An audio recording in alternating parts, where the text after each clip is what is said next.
Hari ini di luar kebiasaan pada umumnya, Pak Prabowo berpidato berkenaan dengan kerangka ekonomi makro Indonesia dan bagaimana kebijakan fiskal pada tahun 2027 nanti. Biasanya pidato seperti ini disampaikan oleh Menteri Keuangan di hadapan DPR. Menteri Keuangan mewakili Presiden. Tapi kali ini berbeda.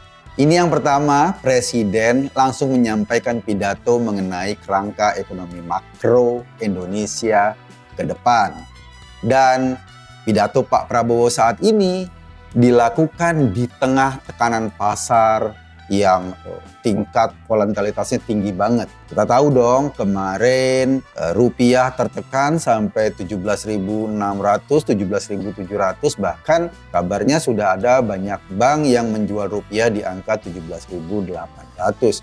Begitu juga dengan IHSG, Indeks Harga Saham Gabungan. Itu anjloknya agak luar biasa. Di awal pidato, Pak Prabowo mampu membangkitkan optimisme pasar, seolah-olah pasar melihat bahwa waduh, ini Presiden sudah turun gunung. Tumben pidato seperti ini disampaikan Presiden, ada sedikit penguatan IHSG di sesi perdagangan awal, lalu kemudian drop lagi. Nah, kalau kita mendengar pidato Prabowo pada saat ini, iya, memang kita melihat arah ekonomi Indonesia dibawa agak sedikit berbeda dari sebelum-sebelumnya. Sebetulnya ini kelanjutan dari arah ekonomi Indonesia yang dilakukan oleh Pak Jokowi kemarin. Apa sih cirinya? Peran negara dalam perekonomian akan dibuat semakin kuat. Jadi negara dalam tanda kutip mendominasi gerakan ekonomi Indonesia. Asumsinya begini, kalau peran negara semakin kuat, maka distribusi kekayaan atau distribusi pendapatan itu dilakukan oleh negara kepada masyarakat. Berbeda misalnya kalau peran swasta yang sangat dominan, distribusi kekayaan tidak menyalur ke masyarakat. Tidak ada trickle down efeknya. Nah, dengan pidato Pak Prabowo kali ini atau melanjutkan kebijakan Pak Jokowi di mana peran negara diperkuat, seolah-olah nanti diasumsikan bahwa negara akan mendistribusikan kekayaan lebih banyak kepada masyarakat. Jadi wajar kalau target rasio Gini dalam pidato tersebut itu menurun sampai 0,3 sekian persen ya. Dari sebelumnya yang lumayan tinggi. Artinya gap antara kekayaan orang-orang kaya dan masyarakat kebanyakan itu makin menurun. Tapi pertanyaan yang paling besar sebetulnya adalah apakah pidato-pidato hebat itu nanti mampu diturunkan menjadi kebijakan yang applicable, kebijakan yang tepat, kebijakan yang membuat rencana-rencana besar itu menjadi hal yang bermanfaat buat masyarakat. Kalau kita perhatikan, misalnya dari data pertumbuhan ekonomi kemarin, semester 1 2026, yang dikatakan tumbuh sekitar 5,61%, ada peningkatan peningkatan porsi belanja negara yang tadinya cuma 6% mempengaruhi PDB, sekarang meningkat menjadi 21%. Itu artinya apa? Artinya memang negara sebagai sebuah institusi berperan signifikan sekali terhadap pertumbuhan PDB. Dan sekarang dalam pidatonya Pak Prabowo itu ingin ditegaskan lagi. Salah satu penegasan itu misalnya dengan ingin dibentuknya atau ingin diubahnya pola ekspor bahan mineral. Yang tadinya ya ekspor bahan mineral itu dari pengusaha langsung ekspor keluar, dan kemudian diindikasikan atau dicurigai terjadinya transfer pricing. Misalnya harganya tadinya dianggap 100, lalu pengusaha bilangnya cuma 50. Seolah-olah Indonesia cuma mengekspor 50, padahal yang diekspor dari hasil alam Indonesia itu 100. Nah, itu yang pengen dipotong dengan dibentuknya sebuah lembaga yang nanti akan menjadi lembaga satu-satunya untuk menyalurkan ekspor keluar. Jadi pengusaha-pengusaha Indonesia, terutama pengusaha-pengusaha sawit, pertambangan tertentu itu nggak bisa lagi langsung berhubungan dengan buyer di luar negeri. Tetapi mereka menjual produknya ke BUMN yang akan ditunjuk nanti. Lalu BUMN inilah yang akan menjual produknya ke luar negeri. Sehingga apa? Sehingga ini juga menyebabkan kecemasan bagi pengusaha. Kenapa? Karena ada perubahan kebijakan di sisi ekonomi ekstraktif atau pertambangan yang seperti ini. Perubahan kebijakan ini kemarin direspon sama Kadin Cina. Kadin Cina tuh kayaknya protes ya. Loh, gua kemarin investasi udah gede kok sekarang terjadi perubahan kebijakan. Tapi wajar sih. Memang banyak pengusaha nakal yang ngambil atau mengeruk kekayaan alam Indonesia, tetapi hasilnya ketika dijual, duitnya nggak masuk ke Indonesia, malah parkir di luar negeri, malah parkir di perbankan-perbankan luar. Akibatnya apa? Akibatnya duit itu tidak berputar di dalam negeri dan tidak punya dampak ekonomi yang signifikan. Arah untuk menguatkan peran negara dalam konteks mengawasi proses ekspor pertambangan, mineral atau kelapa sawit ini sebetulnya cukup bagus juga. Karena apa? Karena itu juga yang kita tunggu. Banyak banget SDA kita dieksploitasi oleh pengusaha tapi ternyata masyarakat tidak merasakan hasilnya. Contoh kasus masyarakat di daerah pertambangan misalnya di Sulawesi atau di Papua kan nggak mendapatkan dampak yang signifikan dari eksplorasi pertambangan di wilayah tersebut. Terjadi pertumbuhan memang, pertumbuhan luar biasa di Sulawesi misalnya. Terjadi pertumbuhan ekonomi yang luar biasa tapi cuma dinikmati oleh para pengusaha tambang, masyarakatnya nggak menikmati. Perubahan ini ada nilai positifnya. Tapi kan pertanyaannya bukan sekedar perubahan doang, bukan sekedar retorika doang, tapi seberapa jauh nanti ketika terjadi perubahan pola perdagangan dari tadinya langsung swasta ke buyer lewat BUMN. Kenapa? Karena orang juga banyak mencurigai BUMN kita tidak dijalankan dalam konteks profesional. Misalnya, masih banyak kepentingan politik di situ. Orang-orang yang duduk dalam BUMN adalah orang-orang yang punya ikatan politik dengan penguasa. BUMN, direksi-direksinya, komisaris, dan lain-lain, itu adalah distribusi kekuasaan. Kita bisa berasumsi BUMN akan bagus menangani ekspor dengan pola yang baru ini kalau dia berdiri dalam aras yang profesional. Dia berdiri di luar kepentingan-kepentingan politik.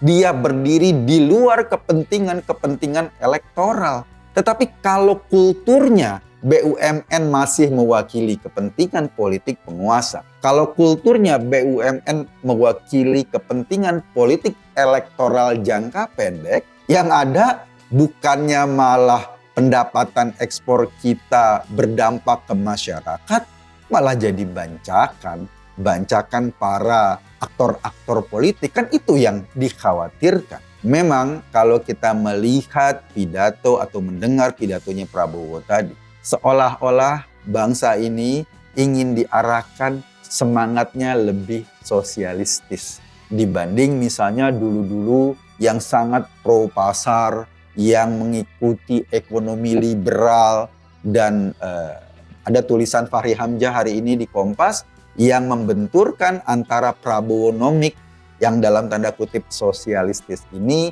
dengan ekonomi neoliberal. Kata Fahri bahwa kacamata majalah The Economist yang kemarin mengkritik Prabowo itu adalah kacamata lama. Sementara Prabowo bergerak dengan asumsi-asumsi yang baru. Di atas kertas, bagus dong kalau pemerintah meningkatkan perannya untuk kemudian berdampak pada kesejahteraan masyarakat. Karena masyarakat kecil pasti tidak mampu bersaing dengan perusahaan-perusahaan besar. Itu yang kita harapkan. Tapi pertanyaannya atau persoalannya lagi-lagi gap antara pidato, antara konsep-konsep bagus di atas kertas dengan eksekusi di lapangan. Karena nanti akan berbenturan dengan budaya birokrasi, akan berbenturan dengan kepentingan politik, akan berbenturan dengan aktor-aktor yang selama ini terlena dengan birokrasi pemerintahan atau birokrasi BUMD, BUMN yang memang tidak memberi ruang yang sangat lebar kepada mereka untuk menjadi aktor ekonomi yang handal. Berbagai kasus hukum misalnya yang kemudian menjadi pembicaraan publik berkenaan dengan BUMD, ini juga menjadi persoalan serius. Kita ingat dong kasus Ira Puspadewi di rootnya industri pelayaran kita yang dihukum karena kebijakan bisnisnya. Kita bayangkan dalam kondisi hukum seperti ini, dalam kondisi hukum di mana seorang direktur BUMN bisa dipidanakan karena keputusan bisnisnya, sementara pada satu sisi pemerintah ingin memberikan ruang selebar-lebarnya pada BUMN untuk menjadi aktor penting dalam perekonomian. Yang mungkin terjadi apa? Yang mungkin terjadi ya kebingungan atau ketakutan para pengambil keputusan di BUMN sendiri untuk mengambil peran yang lebih signifikan.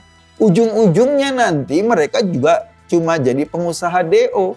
Pengusaha yang hanya bermodalkan kebijakan saja, lalu mendapat untung dari kebijakan itu. Tidak bergerak sebagaimana layaknya sebuah perusahaan yang berorientasi bisnis, menghasilkan laba yang besar dan labanya terdistribusi buat masyarakat. Kenapa? Karena banyak juga para direksi BUMN yang masih ketakutan, masih khawatir kalau dari sisi hukumnya itu tidak memberikan mereka proteksi yang cukup kalau kebijakan bisnis itu bisa dipidanakan. Saya ingin mengatakan begini, iya Pak Prabowo berpidato berapi-api di hadapan anggota DPR tadi pagi. Banyak sekali optimisme disampaikan oleh Pak Prabowo. Misalnya optimisme tentang keinginan untuk efisiensi, menekan defisit maksimal 2,4% saja.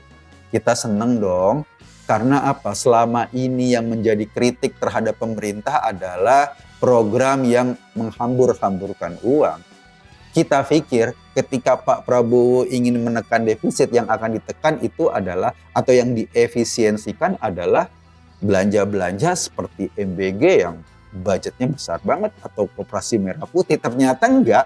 Seperti biasa, Pak Prabowo tetap membanggakan keberhasilan MBG, membanggakan program MBG-nya, membanggakan program Koperasi Merah Putihnya. Artinya ke depan, penekanan defisit bukan pada pengurangan budget MBG misalnya atau Koperasi Merah Putih. Tentu pada budget-budget yang lain. Diasumsikan apa? Diasumsikan ya barangkali transfer ke daerah itu nggak akan kembali lagi seperti zaman sebelumnya. Hari ini pemerintahan daerah terus-menerus tertekan karena transfer dari pusatnya minimal, sementara biayanya tidak bisa dikurangi. Kemandirian ekonomi daerah sampai saat ini kan belum maksimal. Mereka masih sangat bergantung dari transfer pusat. Nah, kalau transfer pusatnya dikurangi, yang terjadi akan ada masalah di daerah. Artinya, memang peran negara ingin diperbesar oleh Pak Prabowo dalam perekonomian. Tetapi pertanyaannya cuma di pemerintahan pusat. Di pemerintahan daerah justru peran negara diperkecil. Peran negara diminimalisir karena distribusi uang ke daerah diperkecil. Padahal kan masyarakat kebanyakan menunggu bagaimana peran negara, bahwa mereka tidak peduli itu adalah program dari pusat, itu adalah program dari daerah, itu adalah program dari kementerian atau lembaga. Bagi mereka nggak penting. Bagi mereka yang paling penting adalah bagaimana ekonomi mereka bisa berputar. Nah, kalau pusat ingin meluaskan peran negara di seluruh sektor ekonomi, sementara kemampuan pemerintah daerah dibatasi sedemikian rupa, pertanyaannya, apa benar mampu tuh pusat mendistribusi kekayaan sampai kepada pelosok-pelosok kalau peran pemerintahan daerahnya diminimalisir gitu loh. Iya, ada KDMP, yang sampai ke pelosok-pelosok, kata Pak Prabowo, tumbuh sampai 80.000 KDMP yang sekarang sedang beroperasi. Apakah ini akan menjadi agen-agen distribusi kekayaan daerah atau kekayaan pemerintah terhadap masyarakat? Kan belum tentu, karena ya belum berjalan dan kita nggak tahu bagaimana pola bisnisnya. Itu yang sering menjadi pertanyaan. Sehingga kesannya adalah, iya, pemerintah Prabowo ingin memperluas peran negara terhadap perekonomian nasional. Tapi lagi-lagi melulu pada peran pemerintah pusat. Sementara peran pemerintah daerah yang langsung bersentuhan dengan masyarakat justru energinya dikurangin. Ini yang agak anomali. Seolah-olah bahwa pemerintah itu hanya pemerintah pusat saja. Pemerintah daerah itu bukan pemerintahan. Karena apa? Karena di tengah-tengah semangat untuk meningkatkan peran pemerintah pusat terhadap perekonomian nasional, justru pemerintahan daerah yang sekarang lagi gelagapan. Pak Prabowo memang bagus sekali ketika menyampaikan pidato dengan angka-angka yang sangat optimis. Dan kita senang pemerintah ini dibawa kepada arah yang jauh lebih baik. Mudah-mudahan. Tapi tentu saja ini kan retorika. Ini kan pidato. Ini kan angka-angka di atas kertas. Masyarakat kebanyakan menunggu bagaimana eksekusinya di lapangan. Apakah ada gap antara kenyataan dengan pernyataan? Nah, gap ini yang seringkali ketinggian.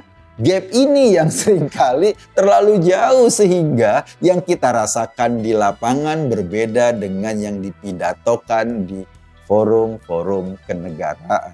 Jadi ya PR-nya cukup panjang lah. Gak cuma sekedar pidato. PR-nya adalah mengubah kultur birokrasi, mengubah kultur BUMN agar infiltrasi politik, agar pengaruh kepentingan politik bisa dikurangi. Sehingga BUMN misalnya bisa berdiri, mandiri, berpikir tentang bisnis yang baik, berpikir tentang bisnis yang seharusnya mereka jalankan dengan perhitungan-perhitungan yang rasional ketimbang melulu memuaskan ego para politisi. Kalau nanti ujung-ujungnya BUMN, apalagi BUMN yang akan diserahkan seperangkat kekayaan yang luar biasa, pengelolaan kekayaan yang luar biasa, ujung-ujungnya cuma kepanjang tanganan dari kepentingan politisi. Ya, nggak ada bedanya. Bedanya apa? Bedanya kalau dulu masyarakat bergantung atau katakanlah berhadapan dengan pengusaha dan pengusaha mewakili atau mendapatkan semua keuntungan dari eksplorasi sumber daya alam. Sekarang BUMN yang mewakili tapi ternyata tidak terdistribusi ke masyarakat karena lebih mempertimbangkan kepentingan elit politik. Percuma. Itu yang barangkali penting untuk digarisbawahi.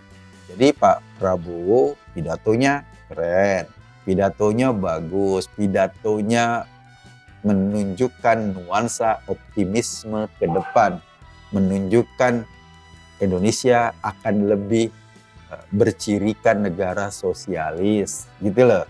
Karena peran negara yang akan mendistribusikan kekayaan. Tetapi kalau kultur birokrasinya nggak berubah, kalau kultur BUMN-nya nggak berubah, kalau kultur para penyelenggara negara nggak berubah, ya percuma. Ujung-ujungnya malah terjadi eksploitasi juga dari masyarakat ke negara. Dan ini cukup mengkhawatirkan. Kenapa? Kalau negara sudah punya kekuasaan politik yang sangat dominan, mereka punya perangkat militer, punya perangkat kepolisian, lalu negara juga menguasai ekonomi dengan sangat dominan, maka peran masyarakat semakin lama semakin mengecil. Dan kita tahu syarat state capitalism yang seperti digambarkan tadi oleh Pak Prabowo adalah stabilitas politik.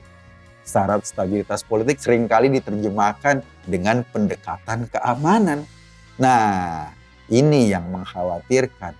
Hasilnya belum tentu, tetapi suasananya sudah mulai terasa, rasa gerah sudah mulai terasa ketika aspirasi masyarakat diperhadapkan dengan moncong kekuasaan. Ini yang mengkhawatirkan, dan kita menunggu kira-kira realisasi atau implementasi di lapangan dari pidato berapi-apinya Pak Prabowo itu seperti apa? Apakah implementasinya sesuai dengan cita-cita ideal kita sebagai bangsa yang punya pasal 33 di Undang-Undang Dasar 45 seperti yang tadi disampaikan Pak Prabowo, atau malah melenceng lagi? Kalau melenceng lagi emang sial banget bangsa ini, terus-menerus melenceng dan korbannya adalah masyarakat kebanyakan. Gue Kaku tadi, terima kasih.